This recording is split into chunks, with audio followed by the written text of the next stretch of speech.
За 436 денари е потешка минималната синдикална кошничка за месец март. 67.818 денари му се потребни на едно 4-члено семејство за да го преживее месецот. Во месец март за храна и пијалоци се потребни над 25.000 денари, доколку 4-члено семејство би требало да плаќа и кирија за стан од 60 квадрати. Тогаш за преживување би им требале повеќе од 83.000 денари, велат од синдикатот. Кошничката од почетокот на годината пораснала за над 2.000 денари. Мислам дека веќе се повеќе одиме кон зголемување на минималната кошничка или обезвреднување на минималната плата, бидејќи сега веќе наговестуваат дека за 1667 денари ќе се зголеми минималната плата по закон.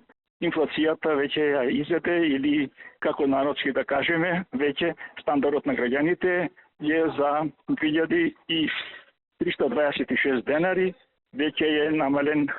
Од синдикатот велат и дека зголемувањето на платата е неопходно поради конфликтот на Блискиот Исток, а нафтата веќе надминува $110 по барел, што ќе влијае и на трошоците за транспорт. Очекуваат конкретни мерки, а не ад-хок алтернативи. Владата треба да малку посериозно ја свати оваа работа и што похитно да се свика економско-социјалниот совет и тамо да нормално се разговара за сите состојби и сите параметри да се земат во обзир и моменталната криза која што веќе со самата нафта покачување на моментално преку 112 долари е веќе нафтата по барел, тоа веќе ќе влијае и на транспортот на сите оние продукти кои што ние разговараме само за храна, а не зборуваме за ништо друго. Во периодот што следува, експертите предупредуваат дека покрај зголемувањето на цените на храната, случувањата на Блискиот Исток ќе влијаат и на зголемување на цените во сите останати сектори.